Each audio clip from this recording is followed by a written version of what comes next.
Boa tarde, meus colegas vereadores, minhas colegas vereadoras, todo o público que nos assiste aqui. Bom, utilizar o período aqui, presidente, do grande expediente, o tempo mais qualificado, para falar de alguns temas importantes aqui da nossa cidade. Primeiro, eu queria agradecer a todos os senhores vereadores que assinaram o meu pedido de CPI para investigar a violência contra ambulantes, artesãos e artistas de rua. Conseguimos as 19 assinaturas, então a CPI está pronta para ser implementada, depende aí da análise do presidente da casa, mas repetindo, a gente está tendo vários problemas de repressão a trabalhadores da rua. Estou falando desde músicos na Paulista, que é parte já da marca turística da cidade de São Paulo. Quem vai na Paulista de fim de semana, na Paulista aberta aos domingos, já está acostumado a ver um mar de diversidade musical, na medida que você atravessa a Paulista. Isso é bom para a cidade de São Paulo. A gente teve, infelizmente, a novidade de a Subprefeitura da Sé resolver reprimir os músicos da Paulista. Então é desde isso até ambulantes de mercadorias na região do Brás, da 25 de março, e a gente tem que ter uma CPI para isso. Por quê? Já falei para o presidente e dialogando aqui com os senhores vereadores. Existia, vereadores, uma política, que é a política dos TPUs, Rubinho, termos de permissão de uso. Quem queria se regularizar tinha o direito de se regularizar. Pagava uma taxa à subprefeitura e vendia. O antigo prefeito Kassab caçou, inclusive, TPUs de pessoas idosas que vendiam há décadas em São Paulo e foi colocado no lugar um tal de um aplicativo Tô Legal que não funciona para o papel de regularizar o comércio ambulante em São Paulo. Não funciona. Primeiro porque tem poucos lugares disponíveis. Por exemplo, na Paulista não aparece no Tô Legal, região da Liberdade não aparece. Não tem nada a ver com a realidade do trabalho da venda das ruas. Nessa falta, nessa negligência de regularizar, se abriu espaço para as máfias, se abriu espaço para extorsão. Teve, inclusive, agora no final do ano passado, pessoas que foram presas em investigações da Polícia Civil de extorsão de trabalhadores ambulantes. Então, o que acontece, na verdade, é um caos. E sem contar que toda semana a gente vê cenas de violência, de trabalhadores. Que é isso? Pensa nisso. Você, beleza, você é ambulante, pode ser que você não consiga se regularizar, vereador Silvinho. Aí chega alguém para tirar a mercadoria do mês. O que você vai fazer? Você vai resistir. É evidente que você vai resistir. E é evidente que vai, inclusive, colocar o agente ali numa situação de perigo. Só que isso se repete todo dia. Tem que ter um fim para isso. Teve um rapaz haitiano que foi parar, praticamente, quase que faleceu, diante de uma situação dessa. De um conflito que escalou para violência, porque trabalhador ambulante é óbvio que foi defender a sua mercadoria. Então, esse é um dos pontos. Queria agradecer aos senhores por ter assinado a CPI e gostaria que ela fosse implementada para que a prefeitura pare de abrir caminho para as máfias atuarem contra o trabalhador ambulante e o artesão em São Paulo. É isso que tem que acontecer. A prefeitura tem que cumprir o seu papel de regularização. Cumprir o seu papel de evitar cenas de violência quando tem apreensões. Essas cenas de violência e de apreensões acontecem por quê? Porque não tem regularização direito. O Tô Legal não é o suficiente. Precisa ter uma política séria. Eu defendo particularmente a volta dos TPUs, do termo de permissão de uso. Isso que deveria ser o ideal. Também gostaria de falar com os senhores, eu queria entender, porque no ano passado, essa casa cometeu uma das piores votações da sua história. Essa casa assinou embaixo da privatização da Sabesp. A quinta maior empresa de saneamento do mundo, uma empresa lucrativa, uma empresa que, por mais que tivesse seus problemas, tinha, ninguém diz que não tem, era uma empresa que conseguia minimamente garantir o direito da população de acesso à água e saneamento. Era uma empresa que, por ser de maioria pública, ou seja, nem era uma empresa estatal, tá? Era uma empresa de economia mista, 51% das ações do governo do estado de São Paulo.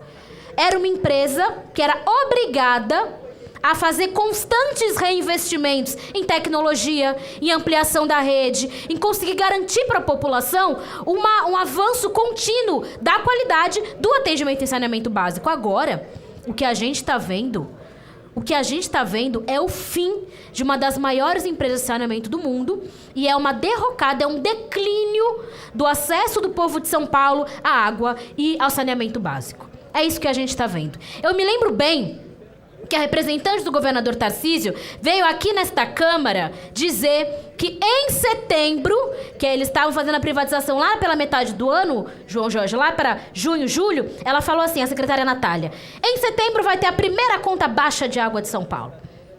Eu queria, até hoje eu estou aguardando, quando que vai vir primeiro a conta baixa de água e segundo, o serviço de qualidade. Ontem estourou um cano e se espalhou esgoto, dejetos por toda a Rua Augusta. Toda a Rua Augusta, coisa que a gente nunca tinha visto, até nas áreas nobres. Né? A gente sabe que sempre teve muita falha, agora com a privatização está sendo assim, completamente naturalizado em todo lugar. Não sei os senhores, mas eu tenho, desde janeiro praticamente, recebido reclamações e mais reclamações de falta de água. Capão Redondo, Butantã, Sapopemba, Rio Pequeno, Grajaú, regiões diversas da cidade de São Paulo, que antes não faltava água e que agora começou a faltar. A justificativa da Sabesp, sabe qual foi, vereador João Jorge? A justificativa foi que estava calor e estava com problema na represa. É o seguinte, sempre teve calor. É claro que existem mudanças climáticas. Agora, a Sabesp, enquanto uma empresa que tinha maioria pública, investimento constante em tecnologia, sempre procurou compensar às vezes a diminuição de oferta de água, seja ampliando o bombeamento, seja alcançando soluções tecnológicas, que demandam investimento. Demanda investimento. Agora, essa nova Sabesp privatizada não quer investir para conseguir suprir a necessidade de água da população. É isso que está acontecendo. Porque para eles, a função da empresa não é mais garantir a água. Porque a Sabesp, ainda que tivesse problemas anteriormente, por ser 51% estatal, tinha uma função social que era garantir água e saneamento. Ponto. Essa Sabesp privatizada tem um objetivo, lucrar. Mais nenhum.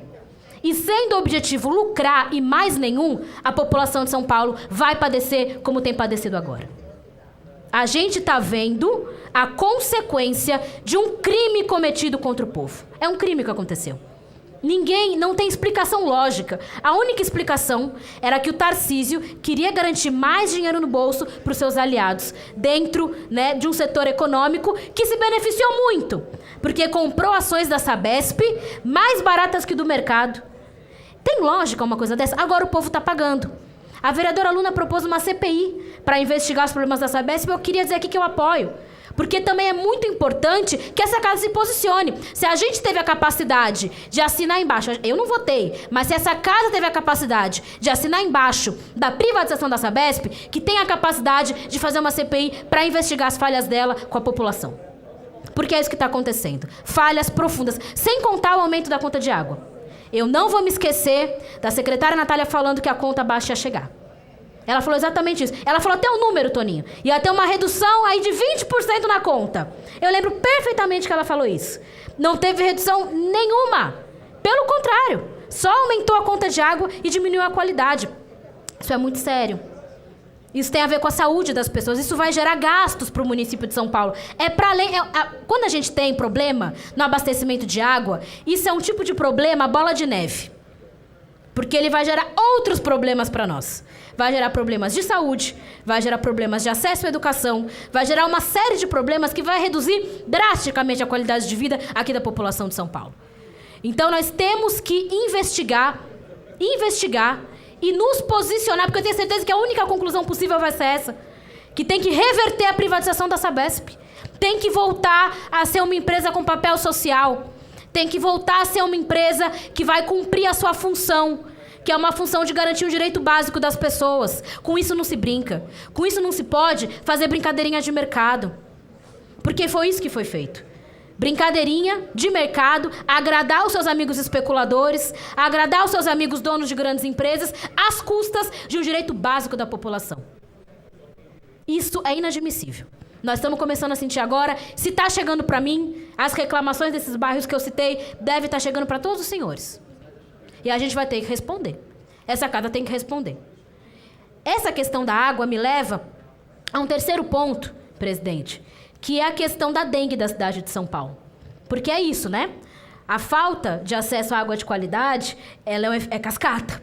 Ela vai gerar uma série de problemas, inclusive a piora das tendências quando a gente está tendo viroses. Porque virose é isso, ela funciona por um período, né? Ela é sazonal. Agora, quando a gente combina o período daquela virose com falta de acesso à água, aí a gente tem uma bomba na mão. Uma bomba na mão. E é isso que está acontecendo agora com a dengue em São Paulo. Teve, infelizmente, a primeira morte confirmada, uma menina de 11 anos de Ermelino Matarazzo, Zona Leste. Primeira falecida oficialmente por dengue em São Paulo. Nós já cobramos da Prefeitura de São Paulo qual que é o plano de contingência. Não foi ainda apresentado o plano de contingência para lidar com a dengue. Queria lembrar aos senhores que, quando a gente está falando de conter uma epidemia como a da dengue, a gente não está falando de uma coisa assim que é muito difícil. Não é um grande mistério. A saúde já fez isso outras vezes. Tem que ter trabalhador da saúde na rua.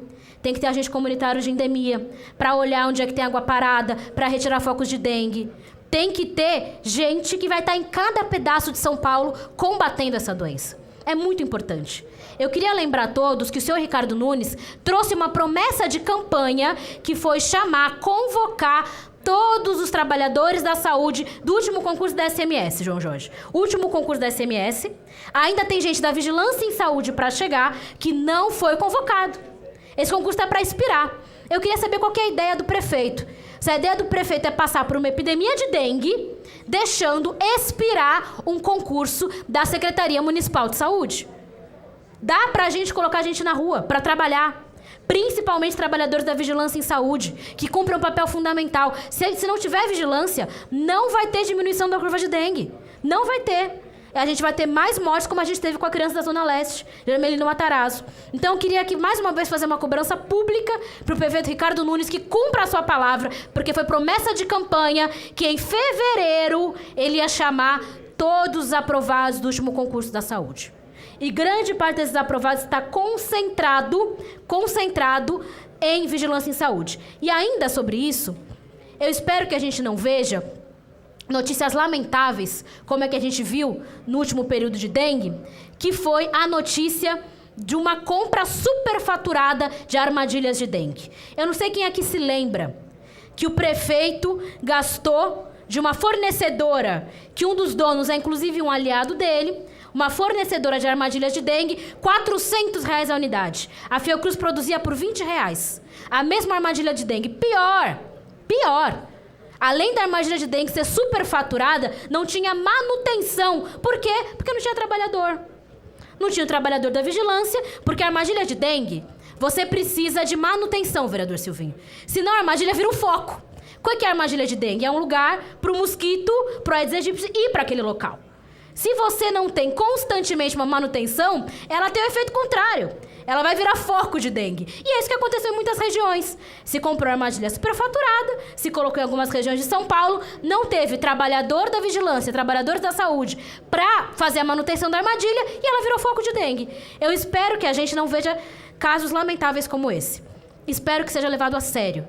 É muito grave. A gente já teve a primeira morte confirmada. Ainda tem algumas que estão em investigação. Eu espero muito que o combate à dengue não seja mais uma forma de repassar dinheiro público para uns amigos, mas seja feito, de fato, um plano sério de combate à dengue que passe fundamentalmente por convocar todos os aprovados do último concurso da saúde. É isso, muito obrigada.